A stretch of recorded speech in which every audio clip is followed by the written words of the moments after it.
Hello বন্ধুরা, welcome back to my channel. চলে এসেছি একটা নতুন ধরনের পরোটা নিয়ে।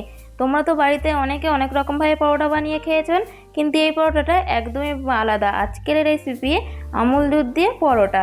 এই পরোটা কিন্তু খুব সহজেই আর খুব তাড়াতাড়ি বানিয়ে ফেলা যায়, আর খেতে কিন্তু একদম দুর্দান্ত হয়।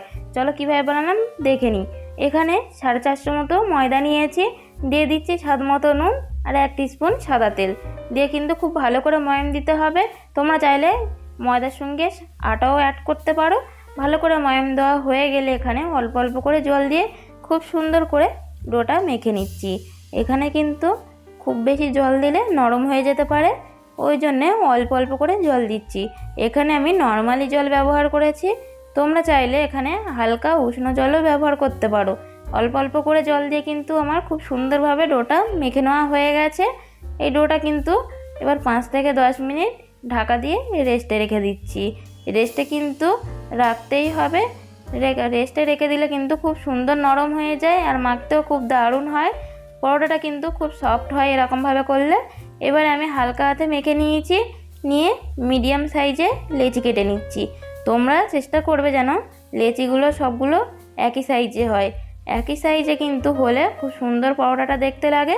আমার সবগুলো লেচি কাটা হয়ে গেছে। এখানে আমি 6টা লেচি কেটে নিয়েছি। এবার লেচিগুলো কাটা হয়ে গেলে ভালো করে আবার গোল করে নিচ্ছি, না হলে কিন্তু পরোটা বেলার সময় লেচিগুলো ফেটে যেতে পারে। বেলার জন্য একটু ময়দা নিয়ে নিয়েছি, খুব বেশি কিন্তু ময়দা লাগবে না, একটু বেলার মতো হলেই হয়ে যাবে। খুব বেশি ময়দা নিলে কিন্তু পরোটার গায়ে খুব বেশি ময়দা লেগে থাকলে তেল লাগবে বেশি, না হলে কিন্তু বেশি পুড়ে যেতে পারে। এবারে খুব ভালো করে আমি বেলে গোল করে নিয়েছি। রুটিটা কিন্তু খুব বেশি পাতলা করেও বেলবো না, খুব বেশি মোটা করে বেলবো না, একটু পাতলাটাই বেশিরভাগ হবে। তোমরা দেখে নিতে পারছো কীরকম পাতলাটা হবে। আর নিয়ে নিচ্ছে এরকম 10 টাকা দামের একটা আমুল দুধের প্যাকেট থেকে আমি খুব সুন্দর করে দুধটাকে রুটির ওপরে দিয়ে দিয়েছি, দিয়ে হাত দিয়ে দুধটাকে সারা দিকে রুটির ওপরে ভালো করে মাখিয়ে দিয়েছি। দেওয়া হয়ে গেলে এরকম একটা কানা ওপরের দিকে তুলে খুব ভালো করে মুখটাকে চেপে দিয়েছি যাতে খুলে না যায়।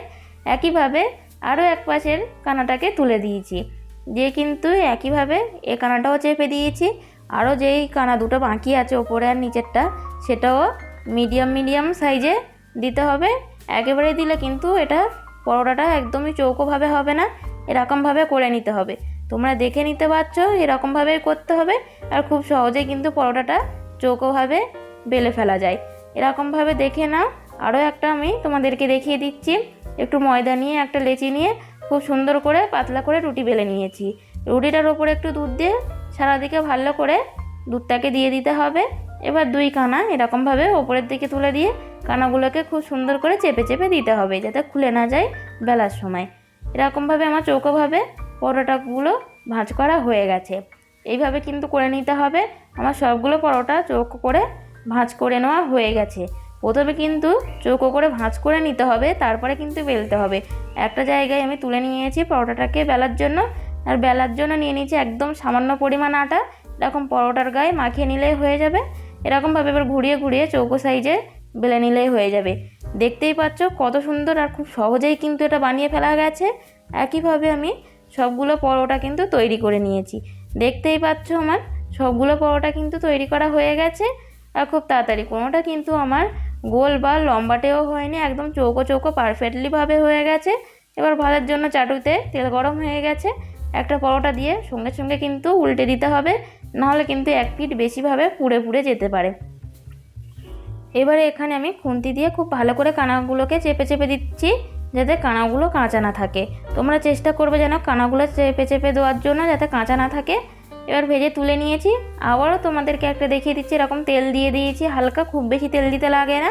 তারপরে পরোটাকে দিয়ে হালকা হালকা করে আমি হাত দিয়ে ঘুরিয়ে দিয়েছি, দিয়ে কিন্তু সঙ্গে সঙ্গে উল্টে দিয়েছি, নাহলে কিন্তু বেশিরভাগটা পুড়ে যেতে পারে উল্টে পিঠে। এবারে খুন্তি দিয়ে দেখতেই পাচ্ছ খুব সুন্দর করে কানাগুলো চেপে দিচ্ছি। তোমরা চেষ্টা করবে এরভাবেই করা, না হলে কিন্তু এগুলো ফুলবে না, একদম চেটির মতো হয়ে থাকবে। আর ঠান্ডা হয়ে গেলে কিন্তু একদমই শক্ত হয়ে যায়। এরকমভাবে করলে কিন্তু একদম অসাধারণ নরম হয়। এবার আমার পরোটাগুলো কিন্তু এক এক করে ভেজে নেওয়া হয়ে গেছে। তোমরা দেখতেই পাচ্ছ কত সুন্দর কিন্তু পরোটাগুলো দেখতে লাগছে, আর খেতে কিন্তু তার থেকেও অসাধারণ হয়েছিল। এইরকমভাবে বাড়িতে তোমরা একবার হলেও বাড়িতে ট্রাই করে দেখবেন। ছোট থেকে বড় কিন্তু সবারই পছন্দের হবে, আর বয়স্করাও কিন্তু খুব সহজে এই পরোটাটা খেতে পারবে। যেহেতু পরোটাটা খুবই নরম, তার জন্য বয়স্করাও কিন্তু খুব সহজেই খেয়ে নিতে পারবে। এই পরোটা কিন্তু একবার খেলে কিন্তু মন ভরবে না, বারবার খেতে ইচ্ছা করবে। আর যেরকমভাবে ভাঁজ করছি সেরকমভাবে কিন্তু ভাঁজ হয়ে যাচ্ছে। কত ছোট করে কিন্তু ভাঁজ করছি, কিন্তু পরোটাটা কিন্তু ছিঁড়ছে না। তোমরা দেখেই বুঝতে পারছো কতটা সফট হয়েছে পরোটাটা, আর কতটা কিন্তু ফুলে গেছে। এরকমভাবে বাড়িতে একবার হলেও ট্রাই করবেন। আর যদি বানিয়ে খেয়ে থাকেন তাহলে কমেন্ট করে জানাতে ভুলো না। ভালো লাগলে লাইক, কমেন্ট, সাবস্ক্রাইব করতে ভুলো না কিন্তু।